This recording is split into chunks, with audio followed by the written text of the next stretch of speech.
Ayan po mga kaparm. Oh. So, update lang po tayo. 35 days. Ayan. So, umuulan. Diretso po ang aming paghuhugas o pag-i-spray. Ayan po. Si Paring Bulldog na sexy and sexy. Ayan. Yan po yung sinasabi ko na low pressure wash na hindi po siya jet at hindi rin po naman siya mist. Ayan. Importante po ay mahugasan yung mga naka-stock na tubig galing sa ulan na nagiging dahilan kung bakit nabubulok yung mga corona ng ating mga bulaklak. So ito na po yon ang area natin, demo area natin with Ultra Boost and Ka-Farm TV Mango Protocol. Ayan po. Yan. Yan po ang mga butil natin. Ayan po. Yan. So sabi ko nga po ay ang kalaban po natin ay yung panahon. So butil na yan. So at ito po yung mga nahugasan na natanggal na po yung mga kusot at natira na po ay mga butil mismo. Ayan po.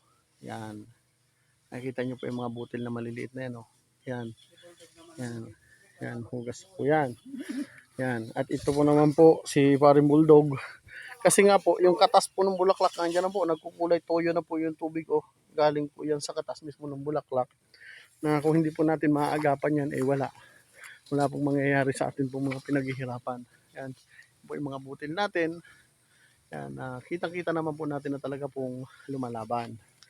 So 35 days. Ayan po. Mixing po natin dito ay Ultra Boost with calcium boron. Pinagsama po natin kasi nutrients po ang pinakamahalaga. May fungicide din po tayo dyan. Naglagay po tayo ng kaunting Goldasim at kaunting Segatrol. At naglagay din po tayo ng 4 na pack po ng Progib. Ayan. So para lamang po malinaw mga ka-farm. So ayan po. Yan. Sabi po nila masyado daw pong maakas at expensive kung 1 liter. So pinapakita ko lang po sa inyo na pwede rin po ang cocktail of mixing. Hindi naman po sinabi ko na purong Ultra Boost lang. Kundi ipinapakita lang po namin na effective din po yung pure na Ultra Boost or 1 liter na Ultra Boost sa pabaon at sa hugas. Yan po, yan. Yan po yung mga butil natin. At yan pong mga nabubulok na kusot na yan, normal na po yan kasi kung mainit po ang panahon, yan po ay tuyo na at dapat po yan ay nahulog na. Ang problema po ay maulan, kaya maaga pong nabubulok yung mga kusot natin na kailangan pong mahulog na. Pero dahil tayo naman po ay may fungicide, may nutrients na ginagamit, ayan po.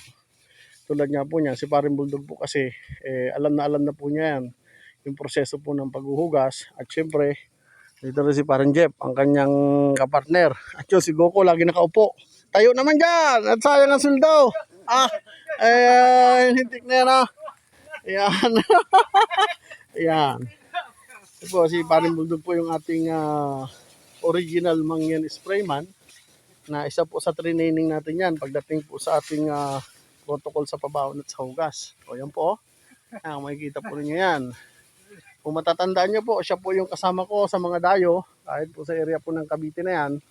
Sinasama ko po yan pag meron po ako mga misyon. Ayan. So kaya lang po, yan po ay laging busy. Pero hindi naging presidente. Pero may isang area po yan na sariling hawak niya, mga ka-farm, na tayo po yung nagpo-provide ng mga pangailangan. So soon to harvest na rin po yun sa kanya. Ayan. Ayan. So maambon na may init, ulan, init, yan po ang sisira ng ating mga bulaklak. At kahit po mismong butil. At sa totoo lang po, ang kalaban po natin dito ay stress ng panahon. So ang butil po na yan, yan po ay magtutuloy na. Ang kalaban na lang po natin dyan, sana po ay wag magsigay. Yun, sumilip yung araw. Yan, sumilip yung araw. Yan pong araw na yan, ang nagpapalala ng acid rain na kapag po nainitan yung pong bulaklak na may tubig ulan, yan po ang sanhi po ng pagkasunog. Yan, kaya kung mapapansin nyo po. Parang ibabaw, abutin mo ibabaw pare. Okay, kahit pa usok lang, mahalaga matamaan ng mixing natin. Yan, ipabot. Sige pare, isagad mo pa. Isagad mo yung dulo, sa dulo. Yan, sige pa. Yun. Pare, babaw. Yun. Ang kabilang dulo. Yan. Yun, sige pare, yan, yung mahalaga. Sige, babad mo ng ganyan. Babad mo dyan. Yan. Yun, sige, babad mo pare. Para matamaan lang. Yun. Jeep, pilitin abutin yung dula. Yan. Oh, si Jeep naman. Para lahat tayo ay merong participation. Yan. Si Jeff po ay nag-steady na rin po sa akin. Yan. Ayun. Abot naman Jeff Yan. Ang importante po kasi ay wag lang pong masaktan yung atin pong mga batang butil kasi sabi ko nga po, minsan hindi naman po yung mixing natin nakakasira, kundi yun pong proseso. Kasi sa totoo lang po, yan pong mga kusot na yan, kusa naman pong mahuhulog yan. At shout out kay Ka-Farm Raul Pinsaga dyan sa Davao. So yun nga po, nag-share din po siya ng idea sa akin at isang solid ka-farm po natin yan at isa rin pong napakahusay pagdating sa medyo production na ug-ugin daw po natin. So sa akin po yung ug-ug po ay okay po yun. Kaya lang may mga times po na hindi ko siya ina-adapt dahil hindi po sabay-sabay yung paglaki ng butil natin. Minsan, pag nagkikiskisan po yung parehong tangkay ng bulaklak o ng butil, nahuhulog po kahit po sabihin na may tibay na siya. Kaya hindi ko po muna inadapt sa ganitong stage dahil medyo critical po yung sitwasyon. Pero yung pong ug-ug na yon ay isa rin po sa effective way. Kaya lang may tamang timing kung kailan po dapat gawin. Ayan. Shout out kay Ka-Farm Raul Pinsaga. Yan. So kaibigan natin yung sa Davao. Isang volume producer po yan dyan. At isa din pong solid Ka-Farm. So yun. So, hindi naman po masama na mag-share tayo ng idea. At tulad nga po ng sinasabi ko, lahat po tayo ay may kanya-kanyang proseso, may sarili-sariling paraan. Kailangan lang po ay tanggapin natin minsan at tingnan natin kung makakabuti ba o makakasama. Kasi hindi naman po laging akma ang sitwasyon at hindi naman po palaging sakto porkit sa bilang po ng araw. So tinitingnan natin yung development ng butil, yung climatic condition kasi po kami po ay kahit umuulan nag-i-spray, kung iinit diretso pa rin. Kaya nga po ito po ay rain or shine, tayo po ay naghugas mga ka-farm. At sa totoo lang po, may sikat ng araw pero tuloy-tuloy po ang ambon kung mapapansin po ninyo.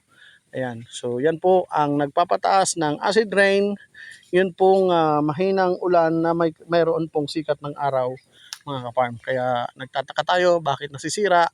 Kasi nga po yung tubig ulan ay mas pinalalala ng tinatawag natin na acid rain dahil po doon sa biglaang pagsikat ng araw mga ka-farm. At ang natural nitrogen, yan po ang paboritong pagkain ng fungus, lalo na po ng anthracnose. Kaya kung papansin niyo, bakit ang bilis kumalat ng fungus. Kaya tayo po ay naka-prevention palagi ng fungicide at tayo din po ay nag-treatment dito. Sa ganito pong mga pagkakataon, hindi po kailangang matapang, hindi po kailangang matabang. Ang importante po ay mild at present yung atin pong tinatawag na prevention na mayroon pong systemic action mga ka-farm. So, ayan po.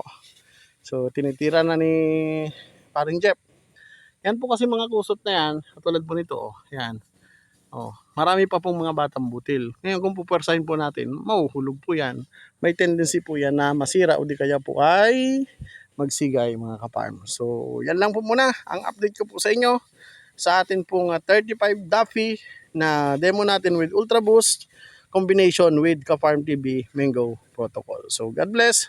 Happy farming. Shout out to Agri GoPro. Shout out Boss Hino Rason at Boss Mike Macrohon. Ayan. God bless po and happy farming. I love you all.